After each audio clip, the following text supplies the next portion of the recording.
हाल फिलहाल जो जियो पॉलिटिकल हालात बनते हुए नजर आ रहे हैं वह कहीं ना कहीं भारत को रोकने के लिए हो रहे हैं, जिसमें कतर का नाम सबसे ऊपर आ चुका है।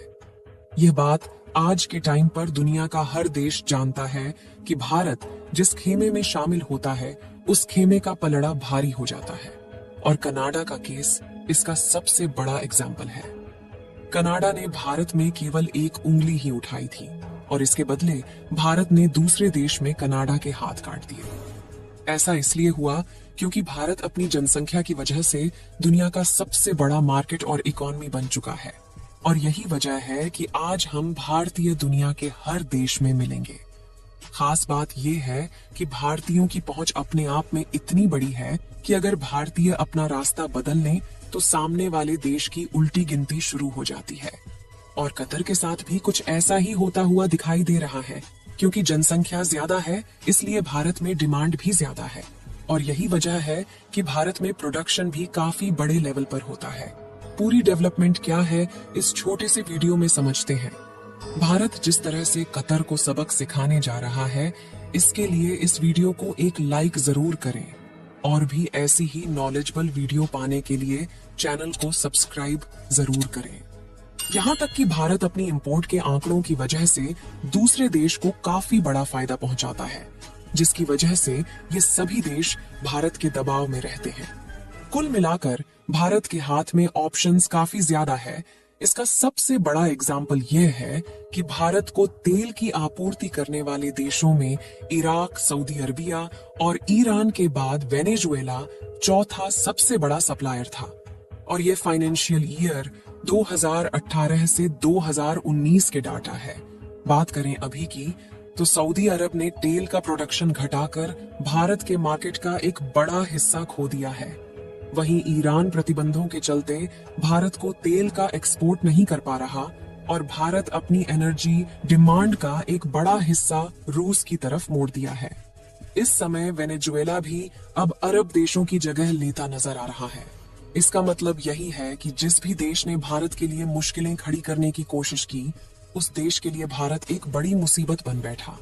इसी बीच कतर अब भारत से दो दो हाथ करना चाहता है, क्योंकि हाल ही में भारतीय नौसेना के पूर्व कर्मचारियों को कतर की अदालत ने मौत की सजा सुनाई है। और ऐसे टाइम पर जब भारत खुलकर इजराइल का समर्थन कर रहा है, सीधा मतलब यह है कि कतर किसी भी तरह इजराइल से भारत का समर्थक हटाना चाहता है। कुछ खबरों में यह सामने निकलकर आ चुका है कि कतर के इस फैसले के पीछे पाकिस्तान का भी बड़ा हाथ है, और पाकिस्तान जैसे देश की कॉन्फिडेंस में आकर अपने भारत के साथ अच्छे रिश्ते को बर्बाद करने पर निकल चुका है। वैसे कतर भी उन देशों में से जो हमास को पालने पोसने का काम ईरान के साथ मिलके करता है, और कतर का जेब खर्च और दाल रोटी मिली एनर्जी सेक्टर से ही चलता है।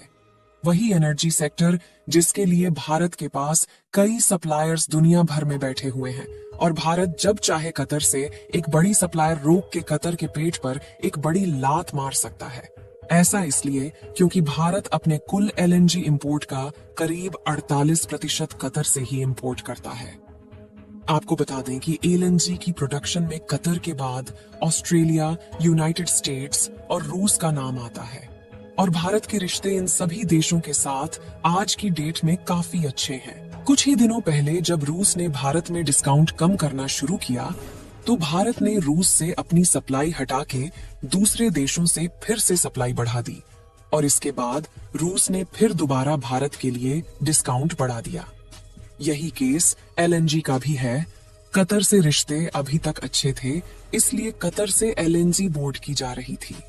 अगर रिश्ते बिगड़े तो भारत कतर को लाइन पे लाना अच्छे से जानता है, और इसकी शुरुआत भारत कई महीनों पहले शुरू कर चुका है। फॉसिल फ्यूल से आजादी पाने के लिए भारत ने सोलर और विंड प्रोजेक्ट के अलावा बायोफ्यूल और हाइड्रोजन के इस्तेमाल को पहले के मुकाबले काफी तेजी से बढ़ा दिया है। इनफैक्ट एक अनुमान के मुताबिक आने वाले 10 सालों में रिन्यूएबल एनर्जी की वजह से भारत पेट्रोलियम के इंपोर्ट में 25% की कटौती कर सकेगा। और वहीं अगर का किसी देश के बहकावे में आकर भारत के साथ दुश्मनी का एक और फ्रंट खोलता है, तो भारत कतर को मिलने वाले एक बड़े फॉर्म रेवेन्यू को किसी और देश की तरफ मोड़ सकता है। आपको बता दें कि कतर में आज 8 लाख से ज्यादा भारतीय रहते हैं और कतर का ये बड़ा समुदाय कतर के हर साल अरबों रुपए बचाता है। वहीं कतर के टूरिज्म सेक्टर की बात करें तो सऊदी के बाद कतर में सबसे ज्यादा टूरिज्म भारत जाता है। और एक ऐसा भारतीय सेक्टर भी है जिसकी वजह से कतर के अंदर खाने पीने का संकट पैदा हो सकता है, क्योंकि कतर भारत के एग्री प्रोडक्ट्स का काफी बड़ा इंपोर्टर है। जब यूएई, सऊदी अरब और बहरीन कतर के साथ अपने सभी डिप्लोमेटिक रिलेशन को खत्म कर दिए थे, तब भारत ने कतर को $34 मिलियन की खाद्य सामग्री देकर संभाला था। और आज भी कतर फूड इंपोर्ट को लेकर भारत ने काफी बड़े लेवल पर डिपेंडेंट है। मतलब यह है कि तेल और एनर्जी को लेकर भारत के पास तो कई सारे ऑप्शन हैं, लेकिन कतर के पास खाने पीने को लेकर काफी लिमिटेड ऑप्शन है। लेकिन फिर भी कतर ने भारत के साथ दुश्मनी मोल लेकर जो गलती करी है, इसका अंदाजा शायद कतर को अभी तक नहीं लग पाया है। कतर भले ही भारत को एक्सपोर्ट होने वाली काफी बड़ी गैस सप्लाई को धीरे धीरे कम करना शुरू कर दें, या फिर अपनी गैस सप्लाई चाइना के साथ स्विच कर दें, इससे भारत को कुछ खास फर्क नहीं पड़ने वाला है, क्योंकि भारत को ऑलरेडी 2 बड़े गैस पार्टनर मिल चुके हैं, जिससे हम बड़ी मात्रा में गैस खरीद सकते हैं। लेकिन कमाल की बात यह है कि भारत समय रहते यह बात समझ चुका है कि हमें किसी और देश के ऊपर ज्यादा दिनों तक अपनी निर्भरता को बनाए नहीं रखना है। अदरवाइज ये देश इसी तरीके से हमसे अपनी बातें मनवाते रहेंगे, जैसा कि हमने कतर के केस में देखा है। और भारत की निर्भरता को कम करने के लिए लगातार भारत के अंदर काम कर रही सभी कंपनी और वैज्ञानिक एक साथ मिलकर के काम को शुरू कर चुके हैं, जिससे कई अल्टरनेटिव बायोफ्यूल बनाए जा सके। इसके अलावा कई ऐसी गैस का प्रोडक्शन किया जाए जिसकी एनर्जी डेंसिटी एलएनजी की तुलना में कई गुना ज्यादा हो, यानी कि हॉफ प्रोडक्शन में ही ज्यादा आउटपुट ले पाए। और आज इसी से जुड़ी काफी बड़ी खबर सामने निकल के आ रही है, जहां पर भारतीय कंपनी पेट्रोनेट ने एक नई गैस के प्रोडक्शन का काम शुरू कर दिया है।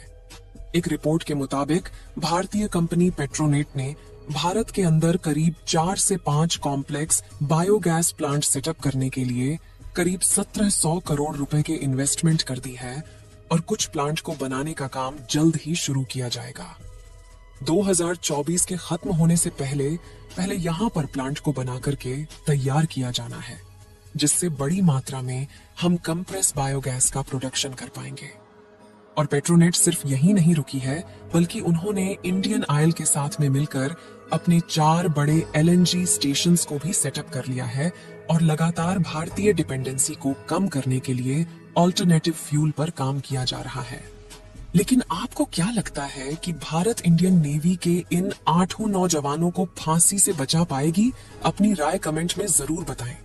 इस वीडियो को एक लाइक जरूर करें और अपने दोस्तों तक इस वीडियो को शेयर करें, ताकि उन्हें भी जानकारी मिल सके।